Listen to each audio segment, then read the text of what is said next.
Alright, everybody, welcome in. My name is Joe, and we're going to play some chess. So I'm leading off with what's called the Réti opening. R-E-T-I, Réti. The idea here is that I've been playing a lot of the Queen's Gambit lines, and transitioning into a Catalan type structure. And so I've looked into just not forcing, but just kind of going into that right away. Just basically pushing that knight, getting that light square bishop fianchettoed, and just jumping right into it. So the Réti opening is a flexible opening that allows you to transition into any kind of opening that you want. There are some challenges to it, some things that need to be worked out. This knight is going to end up coming to here. The debate I have is pushing d4 right now, and I think I'm going to. I've got it covered.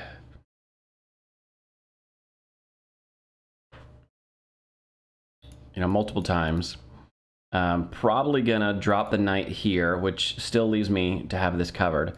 Going to push b3 eventually to get my dark square bishop also lined up. I'm just looking for anything that I might be missing, any kind of, infiltrations.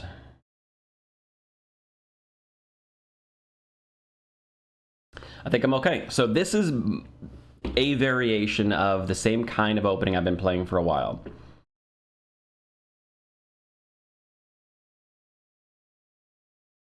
I don't think I want to take.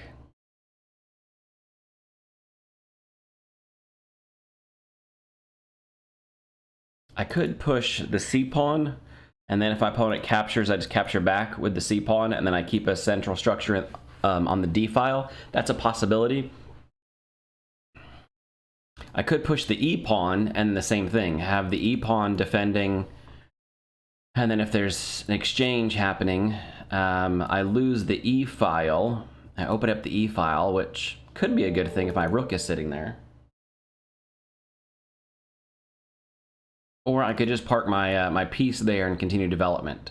I think that's what I'm going to do. I think I'm going to prioritize development right now. So this is just a general theory, a general idea that I'm trying. So I've still got this sufficiently defended, right? So my opponent's got 1, 2, 3 attackers. I have 1, 2, 3 defenders on it. If I bring my knight up now, though, I lose a defender. So I'm going to go ahead and push my pawn, get that extra defender here. And now I can bring my knight up and know that my central pawn is still sufficiently defended. Now, I have given up a little bit of control of the e4 square, so that's a possibility.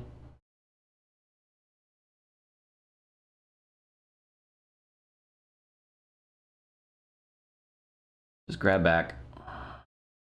There's too many hitters on there for me to try to start exchanging off pieces, so I'm just going to let that sit there for now. So we still have 1, 2 attackers. I still have 1, 2 defenders, so I can bring my knight around and still know that that pawn is sufficiently defended. Now this knight's job, I don't know. So this is one of the differences of the Réti system that is slightly different from the Queen's Gambit and the Catalan systems, is moving this knight to d2 instead of having it on c3. I don't know. I remember playing the Queen's Gambit where I tried putting this knight on d2, and I tried it a few times, and I was never really happy with it. Especially considering the fact that my opponent has not even attempted to exchange off this way. The only thing that I've got going for me is I could push a knight there and then rotate this guy around, and I could end up with this kind of structure.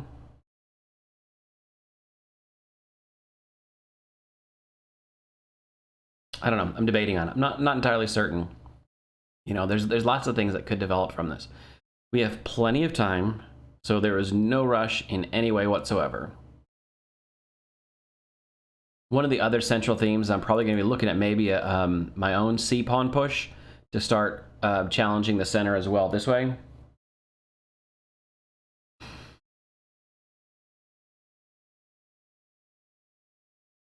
So I'm just scanning the board looking for weakly defended pieces, both on my side of the board and my opponent's side of the board before I start any kind of attack. I think the one I'm going to look at right now, though, is a rook move, just to free up my bishop. This is another theme of whenever you fee in Keto, look to make sure that you can clear the space.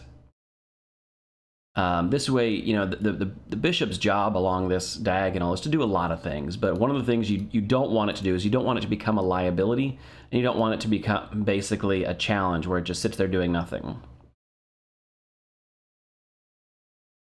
I'm looking to see what my opponent's plan was with this knight. I don't really see what that move was all about. I can't do it. I mean, I guess it locks my queen in, defending this. But there is a tactic here. My opponent would have to push to defend, and then I could push here. So let's do that. Notice this diagonal. So there's a pin here. And then I can push a pawn and basically disrupt my opponent's plan here.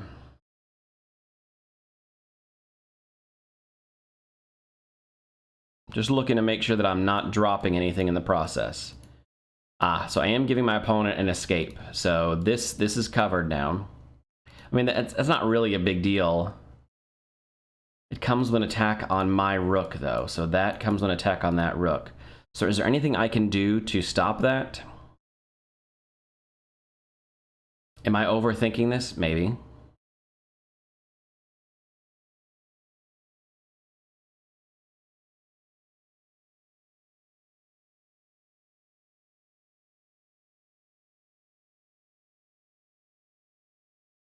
This is a bad move.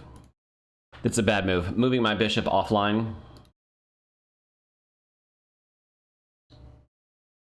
So that was a bad move. That whole purpose was to stop this. But it doesn't stop anything because, as you can see, my opponent moved off. So that was a bad move on my part. This is undefended now. But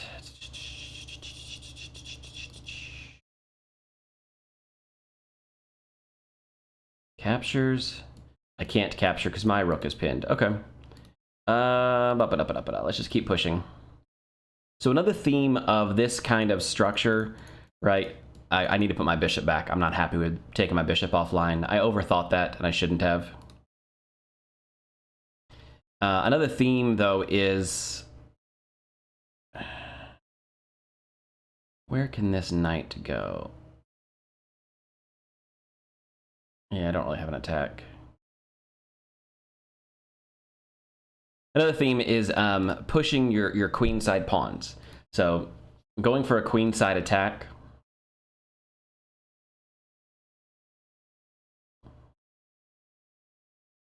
My opponent now has 2 attackers in that square, so that's defended, so I'm not going to be able to get that in. I mean, I guess I do have also 2 defenders on it. So maybe I do have access to that square, after all. But anyway, going for a queenside attack here, start pushing these pawns.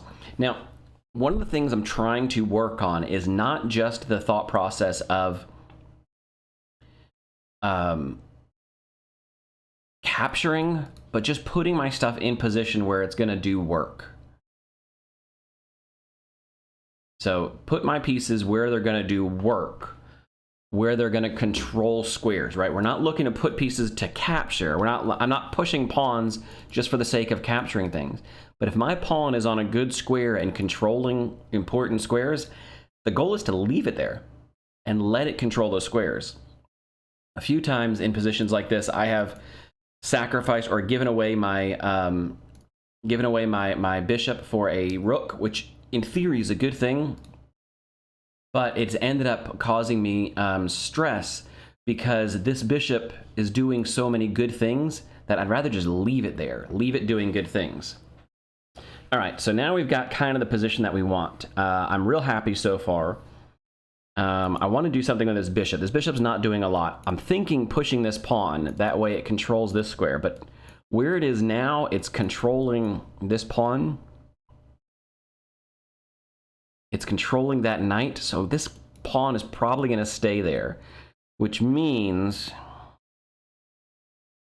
I want to move my bishop and get my other pawn defending it. I'd like to push this pawn to open up the center.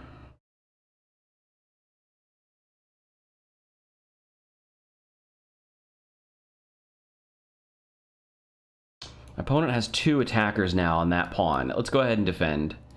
So let's just get defended. All right, so like I said, I'm happy with where things have ended up in this kind of thing. The Réti system is new to me. I'm very brand new to the Réti idea, and it's probably too. It probably has too many subtleties for the things that I'm trying to do. This is one of those cases where I might just capture, even though it's just a trade and it's not really doing anything. I like the idea of opening up squares in front of my opponent, but they could capture back with the queen. I don't have any other way of defending this pawn, so let's go ahead and capture.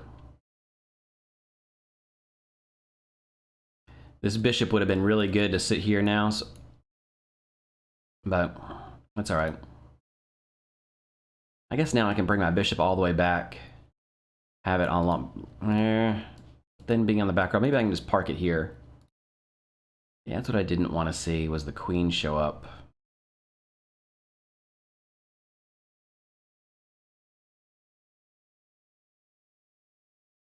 This is just to get an alignment issue. It's just a one move. Then I could offer a queen trade, but notice this is not defended, so I'd have to get defended first. That would defend it. It's not bad. Get my queen off the back row.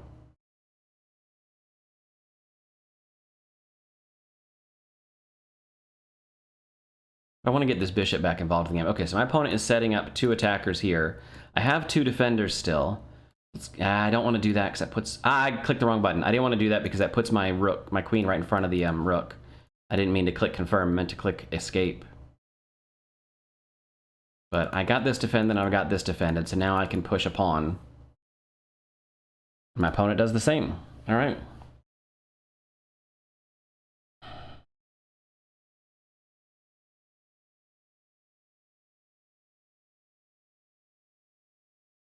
See, now I have to be careful because my queen is on a funky alignment issue.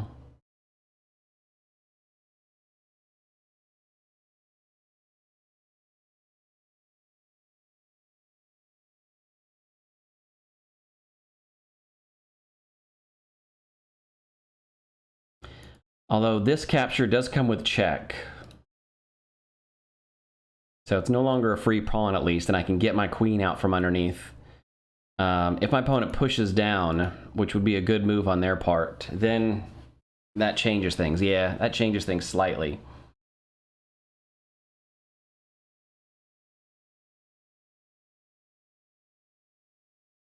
So you have to look 1, 2, 3, 4 defenders on that pawn. And I only have 1, 2, 3. So this pawn is a problem now.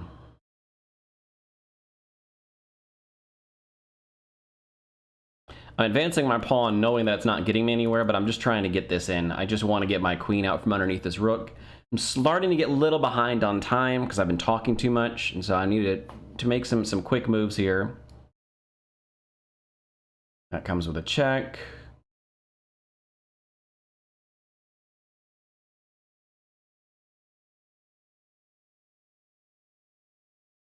Now that check doesn't do anything, but it at least gets me some, gives me some breathing space. My king is defended. Like I'm comfortable. This is not defended well enough right now, and so I'm gonna have to move this knight.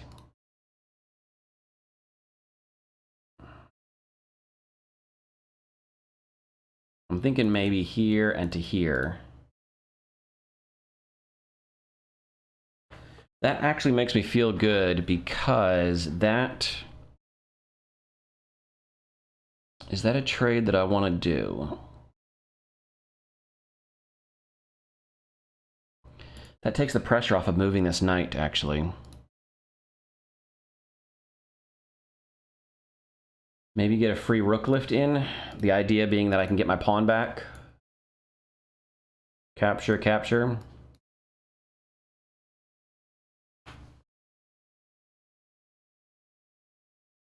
And if I can get this in, I can get a fork. I don't know if it's going to happen or not. My opponent can't capture because the bishop hangs. So I'll be able to get my pawn back, I think. Which is going to bring us into an endgame.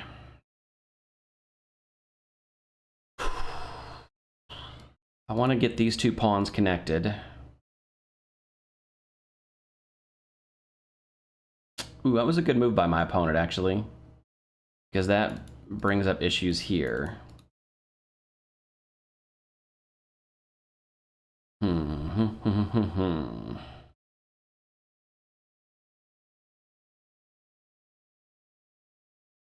to think if there's anything I can do. Capture, capture, capture. That's dropping an exchange for an extra pawn. That doesn't really do anything. Oh, and then at the end of the line, I drop the rook at the end of the day. Okay, so no, I can't do that. Let's just go ahead and bring this guy home.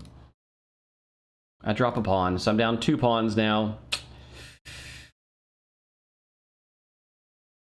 I've lost both of my queenside pawns. So this is going to be a tough endgame to pull out.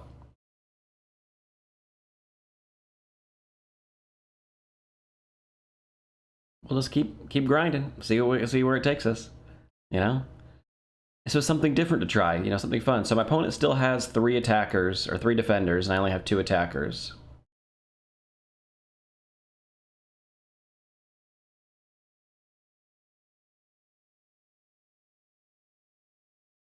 Actually, I keep doing it. I keep playing. Actually, I was thinking I wanted to rotate this bishop somewhere else.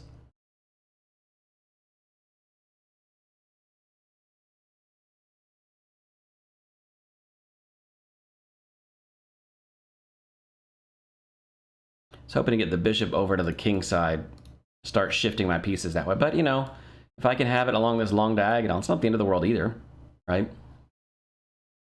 I need to start paying attention to my confirms and deletes, though, because... Whoops. But if we look at the board, like, we're not doing so bad, right? All right, so we're a little disconnected right now, right? We're a little disconnected. We need to figure out ways. So I do have... See, I would have liked to have this so I could pick up this pawn, but looks like it's not going to happen anytime soon.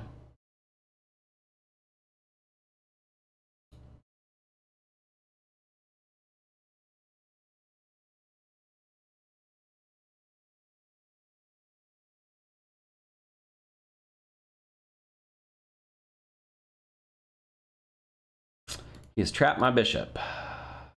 Okay.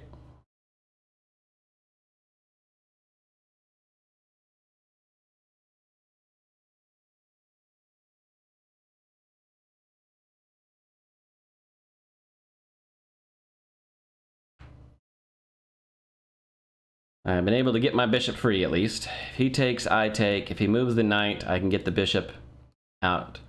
So it's not the end of the world. I'm not in love with it, though. I would actually prefer this trade, because then... I'm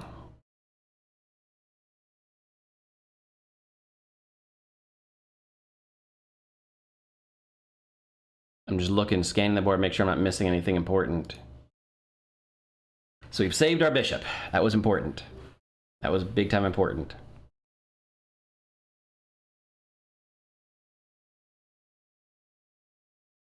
We might get 1 pawn back, which would be good. All my opponent has to do, though, is simply push it 1 square, and then we don't get our pawn back. But this is now a threat. So this is what I'm looking at here, is rotating the rook. Yeah, that's... I'm okay with that.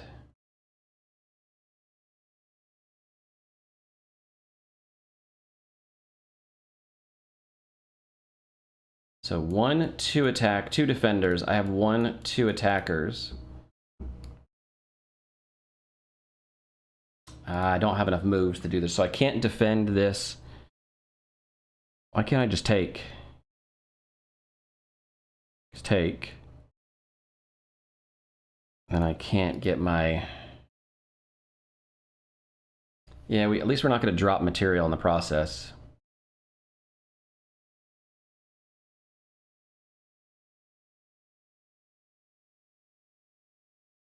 That's a dark square, so I just got to remember to bring my bishop to defend the dark square.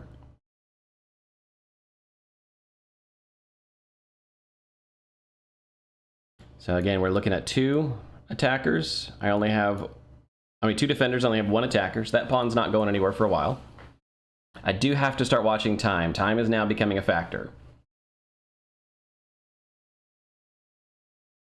I might have to bring my knight around to defend the queening square. I might even have to bring the bishop around to defend the advancement, but as long as I've got this bishop, I should be okay.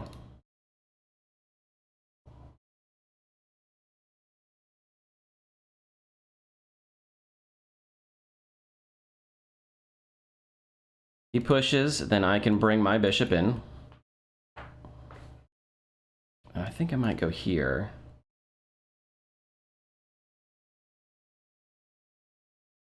No, I guess not. I guess it's got to be this way.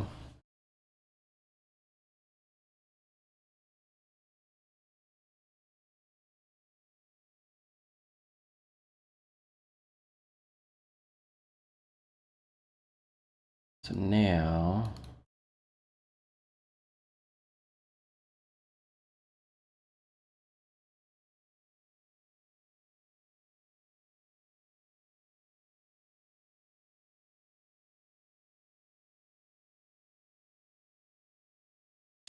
Can't do that because capture...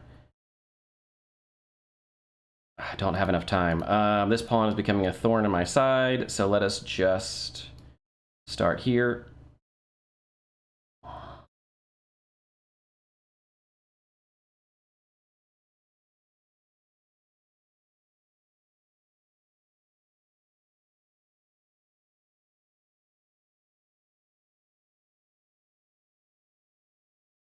So we have a time issue down.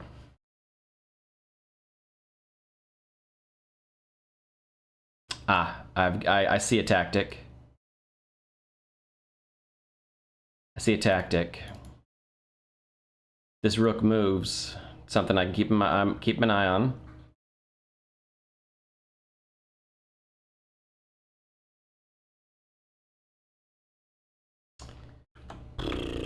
Dropping pawns, dropping pawns. Here we go, we're dropping pawns. Let's just put that there.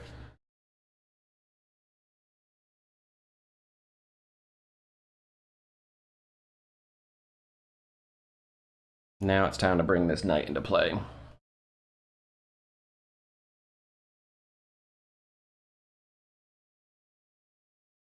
So I don't think I'm going to pull this one out, guys. I think my opponent's going to win this one. That's okay. Not a big deal. We played okay. Not great, but we played okay. We had some good moves. We had some bad moves.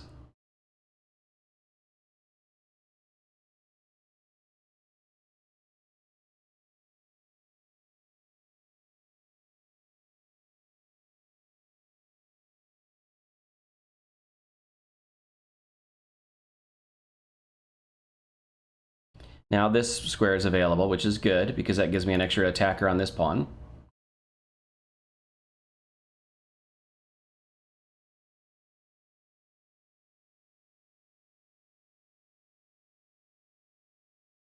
If I have to, I can come up this way. Not excited about it, but if I have to, I have to.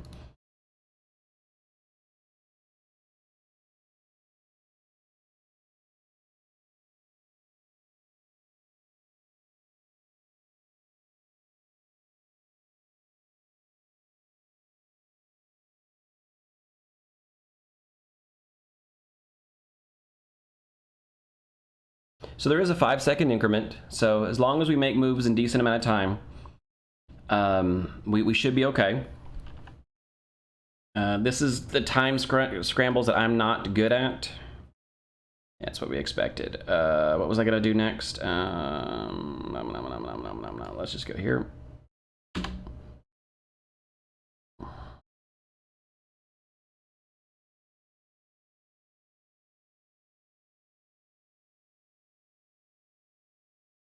We're always now that this, if the rook ever moves, this pawn is gone. But I'm also keeping an eye on this. Any kind of alignment issues I can find, I'm gonna be looking for. But I'm in defensive mode. I'm just trying to hold on right now. Maybe I can pull out a draw. Not certain. In fact, I'm gonna offer my opponent a draw. See if they take it. With us so low in the clock, maybe he will, maybe he won't. Let's start 1, 2. Let's start here.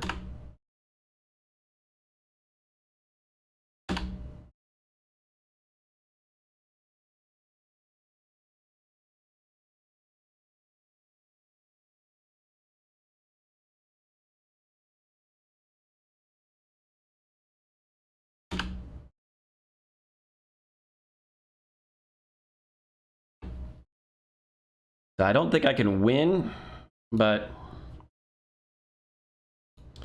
nope. Nope. Start bringing the king in. Just got to make sure I don't drop anything with these time scrambles.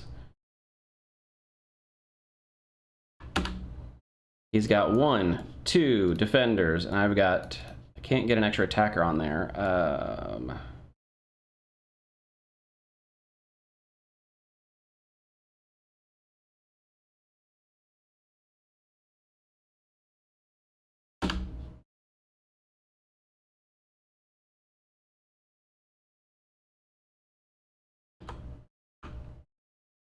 All right.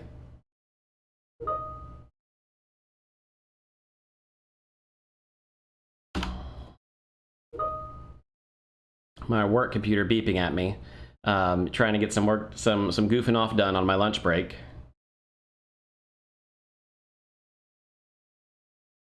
If my opponent goes for the draw, I'll take the draw.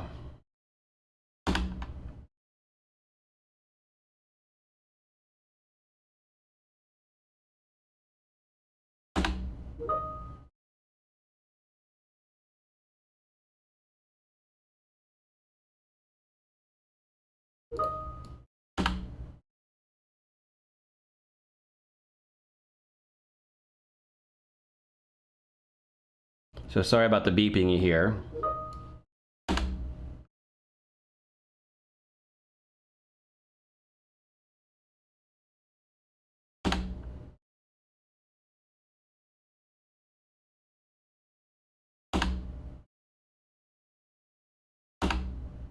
Sorry about the clicking. My adrenaline's going now. And black resigns. So we get the win after all. Whew. All right. Let me pause for a second and turn some volumes off. Hang on a second. I'll be right back. All right. Excuse me. Okay. So let's start from the beginning and let's see what I didn't actually give my opponent a good game. I forgot to type in. All right. So to my opponent is Serge. Good game. Well played. That was an excellent game. Ooh. You know what, friends? That game brings us to our highest elo ever. So that moves us up to 1579. Breaks our record of 1575. So we're slowly climbing. I'm barely a 1500 player. Sometimes I get unlucky streaks and my elo climbs up a little, but I am barely a 1500 player. Not by any stretch of the imagination would I even consider myself a high 1500s, low 1600s. Nah. Nah, there's a huge barrier there that I am nowhere near. So 1500 though, I could safely say that I'm a 1500. All right. So this is the, if I turn the opening explorer on, okay. This is the ready opening. I don't know why. Oh, okay. So it's technically not the ready opening unless we get something like this, and then this. I don't remember. The ready opening is technically D5, C4.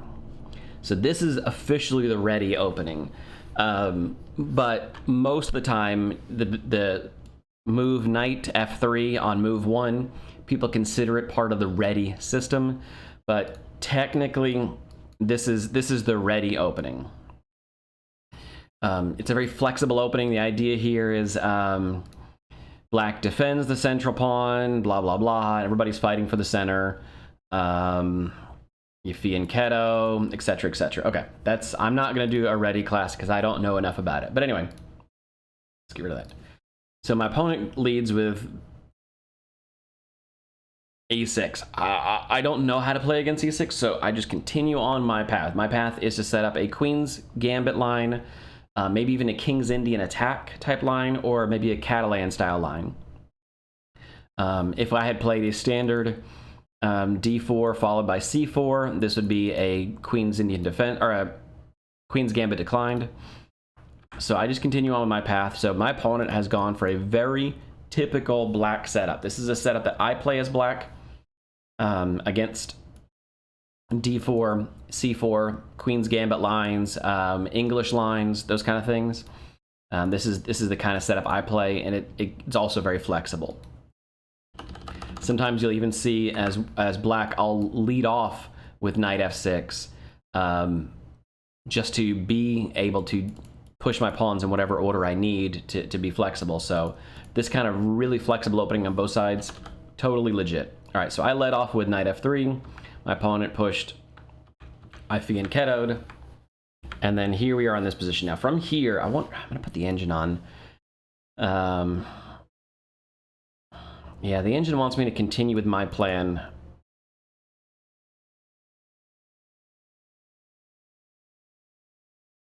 I went d4 here, and the engine, I guess it doesn't care.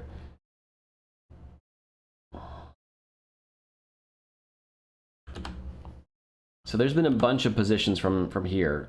Bishop to c5. Here's 6,000 games in the database. Most common moves is d4, followed by d3. These are the two most common moves, and I went d4, so I feel pretty good about that.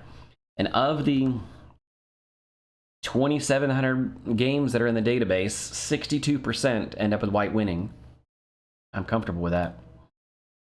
From here, black played the most common move, and then I played b3, which is not on the list. Oh, no, there it is. There's b3.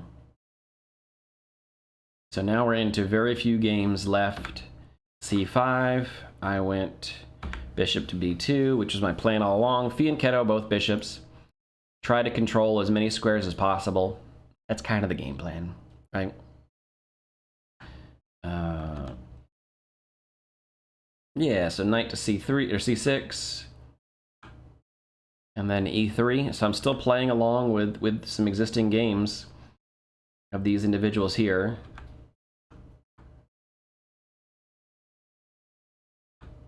C captures, E captures, castle. So you transposed back into a few games. And it looks like from this position there's 6 games and it's 50-50. But all right, we're still following somebody else's game. Here we are. So finally, as of move 11, we have a brand new game. Yeah, this was a move that I considered as well. I talked about that. Breaking open the center. Trying to open lines right in the center of the board. We're both castled, so that's not super important to break open the center since we're both castled.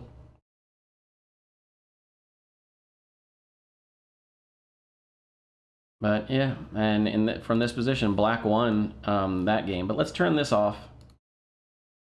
Let's see what the engine says. Engine says we're dead even. Totally acceptable. That's what I felt like, and that's what I want. You want a good position. I felt comfortable with the position. This knight, I didn't know what to do with. I'm probably thinking that knight could have been better on c3, but I'm trying to go by what the experts say, right? I'm a 1500 player. I'm not an expert, so starting to figure out what the experts say to do. So the knight jump here. What is the threat? Develop the queen with tempo, because then this is a fork. Okay. So yeah, so if this knight had backup along the c file, you could have a serious fork there. Okay.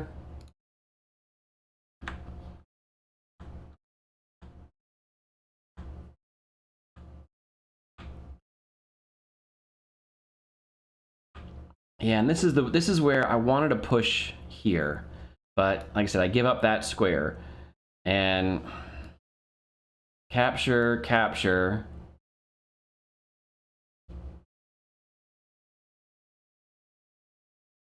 You take away one of my best pieces. Yeah, I'm not in love with that position at all. So I'm glad I didn't go for this. I'm glad I spotted that I'd give the knight the d3 square, because giving the knight the d3 square would not make me happy, because it could take away my bishop, and I just was not ready for that. And trading it away, I didn't feel good about either. So I'm wondering if there was a way I could have set this up better. Not particularly, because if I pushed the pawn here, my opponent would just, yeah, it's still too early. There's no way to defend this unless I start here.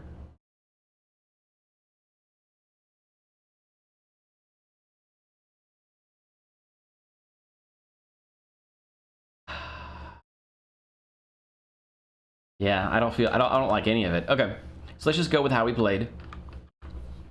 So bringing my bishop back, like I said, this was a bad move. The bishop is better here, protecting these lines. Bringing it back just to take away this square,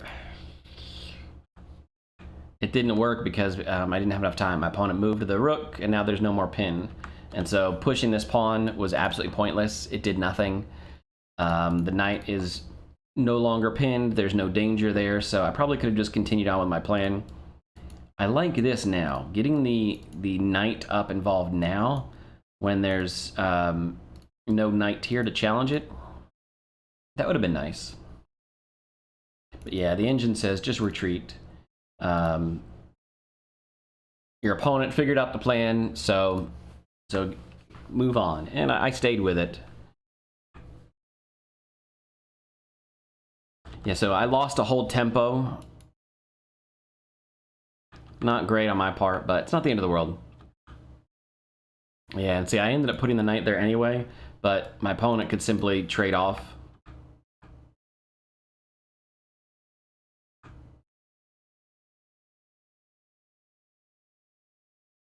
So yeah, so it says that this is actually getting better and better for black as the game goes on. Not a massive advantage, but slightly in black's favor.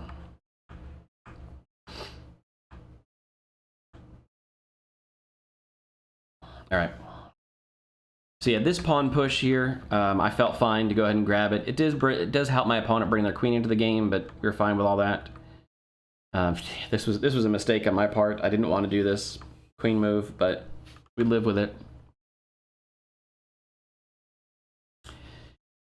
I was really hoping my opponent would take, because that would give me check and then pick up a piece. But my opponent spotted it, good job, and my opponent played the correct move by pushing past. Very good on them.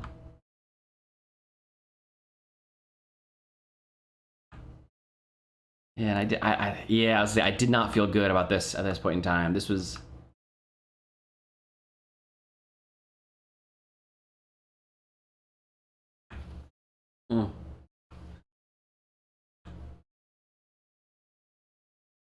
Yeah, and that's where it boils down to.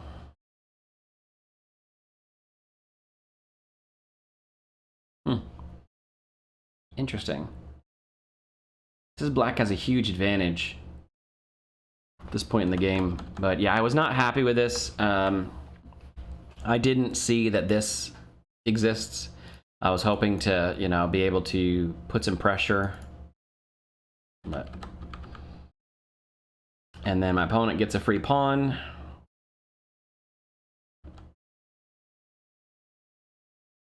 Almost trapped my bishop. Man, that would have been real close. Real close. Wow. Oh. Oh, the rook is pinned. Oh, didn't see that. That's a fantastic point to keep in touch with. Because captures, the rook, the pawn is pinned. And then we can get our piece back. Interesting, very interesting sequence. I'm glad I found what I did find. I'm glad I at least got this. Saved me some See, my concern here was giving back the pawn. Oh no, you can't give back the pawn. My goodness, Joseph. My goodness. I was thinking you give back the pawn, but you don't give back the pawn because that's defended. Duh. So basically I created my own problem here by allowing this pawn to advance well onto my side of the board. So these last 3 rows is really the danger zone. If you have a passed pawn that far up the board on this side, that's a danger zone. That's where things get really hairy. And you saw how I had to scramble to put pressure on that pawn and basically hold that pawn back. And that's basically what got us into all kinds of trouble. Yeah, I saw this, but I thought that I had access to here. Or even here. Yeah, we saw that this comes with its own set of troubles.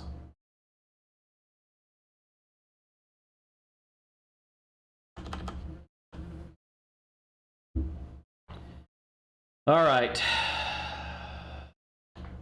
So now we're in a time scramble. Things got a little hairy.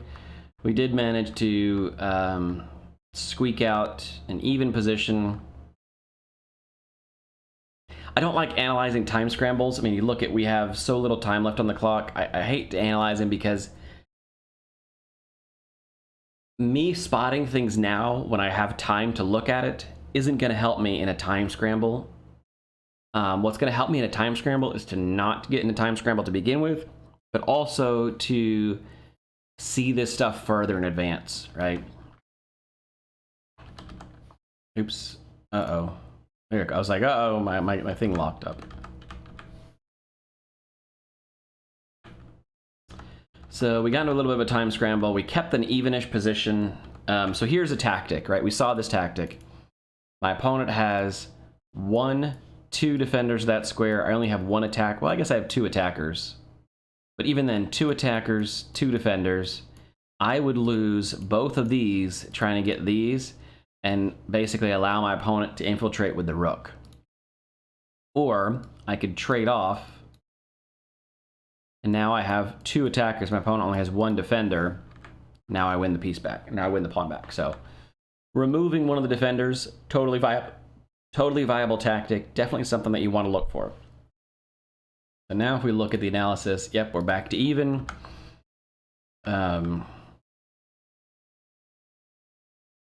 Ooh, danger zone. This is where things get really crazy. Yeah, I was hoping to get my king involved, but notice this square is taken away, this square is taken away, this square is taken away, so my king cannot approach this pawn. The only way to do that would be to approach through this square. And I can't approach this square because I can't move this rook because... So this is why passed pawns getting to these last 3 rows are incredibly dangerous, because look at how much just those guys take away from me. That one. So the only way to infiltrate is to come down and around. Well, I can't because my rook's in the way, so danger. But time scramble.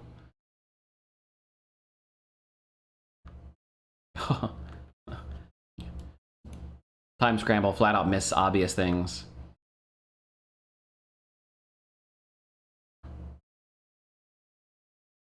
We both missed that rook twice.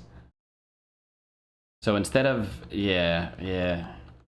instead of just being a free, I mean this is a free rook. Instead of being a free rook, it was an exchange. So I missed it, but we got the pawn. And at this point in time, my opponent has the bishop pair. They're not out of the woodwork, but by trading away his last bishop, yeah, it's just not, and there's not enough time yet. So now it's a rook against a bishop and 2 connected pawns. It would be difficult for both of us, I think. I obviously have the better position, but I'm not at our level, you know, mid 1500s, low 1500s. It's easy to make mistakes. Now, I have connected pawns here, which is a huge deal. If I eliminate this pawn and I have connected passed pawns are as powerful as a rook sometimes. More powerful in some cases.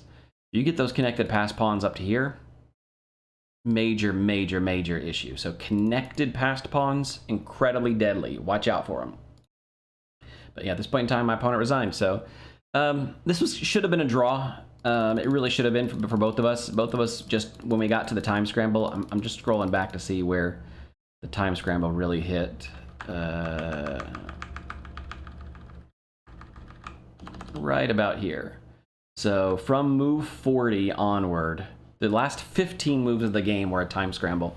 For players at our level that were expecting a 10-minute game, and to try to play with this much material left on the board, to try to play less than a minute, I know for sure I do not have the capacity to make that happen. I do not know how to do this.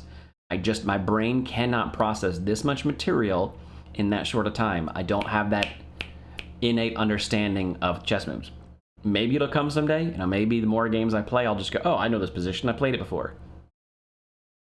But that's neither here nor there. We got a win out of it, surprisingly. And if I go over here to my profile, look at my rapid rating. Highest rating ever as of today. So, ta-da! Congrats, you guys were here, you witnessed it. Hopefully this is not our highest rating ever. Hopefully our rating keeps going up. But if we look at, like, yeah, here, January. Let's just look at this year. In just this year, our lowest rating has been 1468, 1466, 1464. So for the last 5 months now, we've bounced. Look at that trend. Look at that. That's progress, man. That is 100% progress. And if we look at from March, look at that. Yeah, look at March is only 1500s. All right, there's a dip here to the 1489. But for the last few months, and that's playing games almost every day. Look at our 6-month trend. Here's our 3-month trend. That's a good trend. That's a good trend. So we're doing some good things, right? We've come a long way from down here. Right, played a lot of games down in the 1000s. Took some time off. Did some studying. Came back. Got some progress in. Started to understand a little bit. Hit a barrier around 1400 where we hovered for a while, and then we busted through the 1500s, and we're sitting. Like I said, I don't consider myself in the high 1500s. We live down here around 1525. That's basically where we're living, is down here. You know what? I'm okay with it. Being a 1500 player is like, I'm comfortable with it, right? It's mediocre. I'm comfortable with it for now.